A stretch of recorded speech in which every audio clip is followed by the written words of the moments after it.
नमस्कार।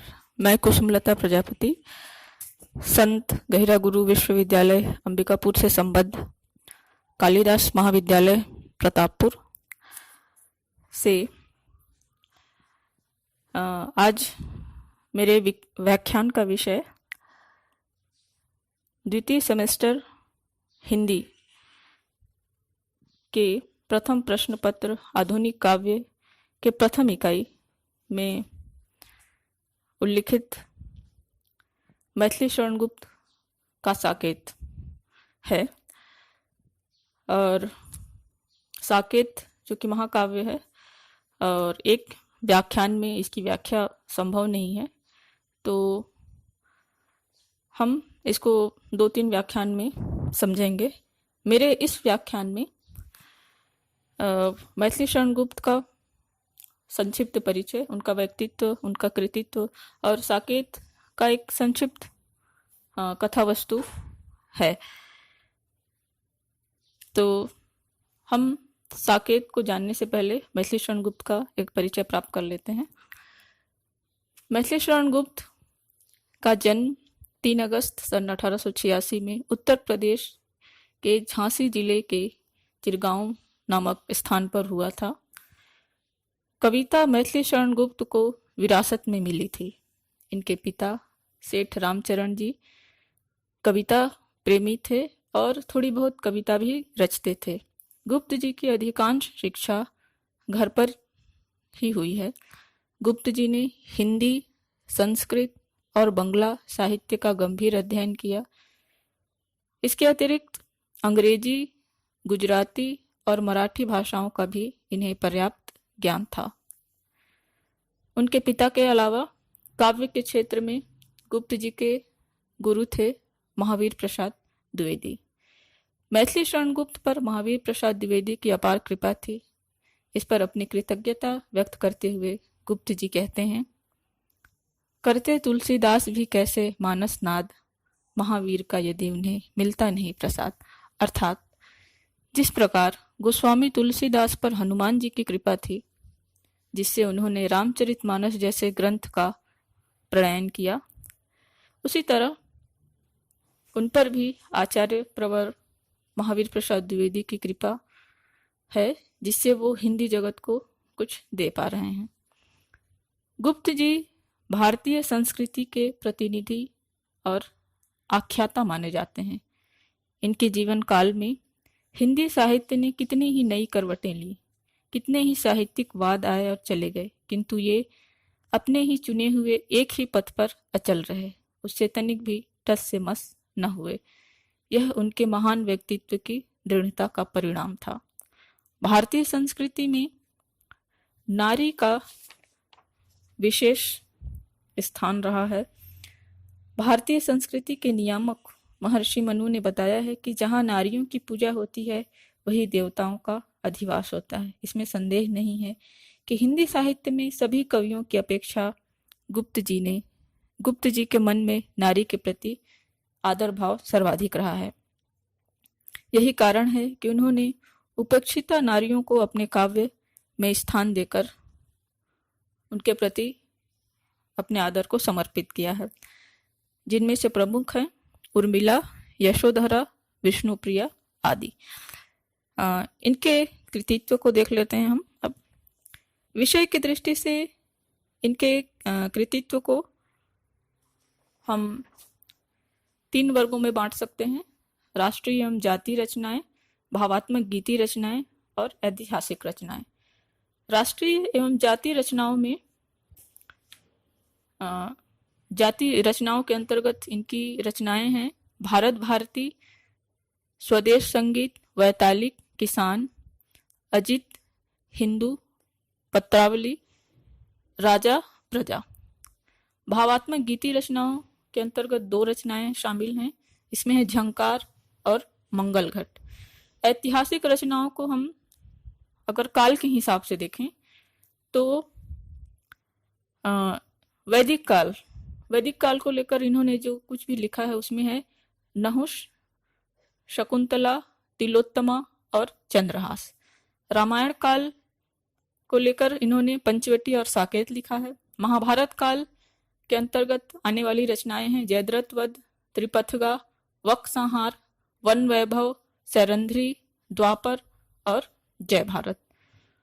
बौद्ध काल को लेकर इनकी 3 रचनाएं हैं, यशोधरा, कुणाल और अनग। मध्यकाल को आधार बनाकर इन्होंने सिद्धराज और विष्णुप्रिया लिखा है। इस्लाम या उदय काल को लेकर इन्होंने काबा और करबला, गुरुकुल, रंग में भंग, विकट भट्ट, अर्जन और विसर्जन, ये इनका कृतित्व रहा है। लेकिन इन सभी रचनाओं में मैथिली शरण गुप्त को जिस रचना के लिए सबसे ज्यादा याद किया जाता है वो है साकेत। इसमें राम कथा वर्णित है और मैथिली शरण गुप्त वैष्णव रहे हैं, तो राम कथा के लिए उनके मन में विशेष आदर है। साकेत में राम कथा वर्णित है। जिस प्रकार काव्यों में नाटकों में शकुंतला नाटक को और शकुंतला नाटक में भी इसके चतुर्थ अंग को सर्वाधिक रम्य माना जाता है, उसी प्रकार साहित्य के आधुनिक महाकाव्यों में साकेत को और साकेत में नवम सर्ग को उत्कृष्ट माना जाता है। वस्तुतः साकेत के प्रणयन का आधार ही वह भावभूमि है जो इसके नवम सर्ग में अभिव्यक्त की गई है। अब हम साकेत को सर्ग के हिसाब से थोड़ा सा जान लेते हैं कि किस सर्ग में कौन सी घटनाएं चलती हैं। साकेत एक महाकाव्य है, महाकाव्य का आधार है। इसमें एक मूल राम कथा है जिसमें अन्य अनुषंगी कथाएं भी हैं, जिन्हें हम प्रासंगिक कथाएं भी कहते हैं। इस राम कथा में नवीनता की अगर बात की जाए तो इसमें उपेक्षिता उर्मिला को स्थान मिला है। हम बाकी रामायण में देखते हैं कि उर्मिला ने इतना संघर्ष किया है, इतना झेला है, लेकिन उसको वो स्थान नहीं मिला है, उसका उल्लेख कहीं नहीं होता है। तो गुप्त जी ने उर्मिला जैसे उपेक्षित पात्र को साकेत में स्थान देने का प्रयास किया है। अब सर्गवार देखते हैं कि किस सर्ग में क्या कौन कौन सी घटनाएं हैं। प्रथम सर्ग में राम के अवतार लेने के कारण अयोध्या नगरी का वैभव है। लक्ष्मण उर्मिला का सुखद दाम्पत्य जीवन का वर्णन है। द्वितीय सर्ग में मंथरा कैकेयी संवाद है। राजा दशरथ से कैकेयी का 2 वरदान मांगना, दशरथ का पुत्र विरह में व्याकुल होना। तृतीय सर्ग में राम के वन जाने का संकल्प है। चतुर्थ सर्ग में तीनों अर्थात राम, लक्ष्मण और सीता का वनगमन। पंचम सर्ग में गुरु वशिष्ठ के दर्शन करना है, निषाद राज द्वारा स्वागत पाना, भारद्वाज मुनि के आश्रम जाना, महर्षि वाल्मीकि के दर्शनार्थ चित्रकूट जाना। षष्ठम सर्ग में अयोध्या वासियों का दर्द है। राजा दशरथ का पितृ वियोग में प्राण त्यागना और भरत और शत्रुघ्न उस समय जो अपने ननिहाल गए थे तो भरत को इसकी सूचना देकर बुलाना। सप्तम सर्ग में भरत और शत्रुघ्न का अयोध्या लौटना, अपनी माँ के कुकृत्यों पर ग्लानि प्रकट करना भरत का, कौशल्या का भरत को समझाना और राजा दशरथ की अंत्येष्टि क्रिया का वर्णन है। अष्टम सर्ग में राम के चित्रकूट का जीवन, भरत के साथ अयोध्या वासियों का राम को मनाने आना, सभा का आयोजन होना, कैकेयी का प्रायश्चित करना, लक्ष्मण उर्मिला मिलन और अंत में भरत का राम की पादुका लेकर लौटना। दसम सर्ग में राम आदि चारों भाइयों तथा सीता आदि चारों बहनों का बचपन, धनुष यज्ञ, जनक वाटिका में राम, सीता और लक्ष्मण उर्मिला का मिलन, राम का धनुष तोड़ना, परशुराम के दंभ का नाश और विरह विदग्ध उर्मिला का विलाप वर्णित है। एकादश सर्ग में भरत के त्यागमय जीवन का, शत्रुघ्न द्वारा बताई गई घटनाओं का, राम का चित्रकूट से प्रस्थान, दंडक वन में विराट वध, अगस्त्य ऋषि से दिव्यास्त्र की प्राप्ति, शूर्पणखा के नाक कान काटना, खर और दूषण आदि राक्षसों का वध, हनुमान द्वारा बताई गई रावण के समक्ष शूर्पणखा का रुदन, सीताहरण, जटायु मरण, कबंधासुर वध, सबरी का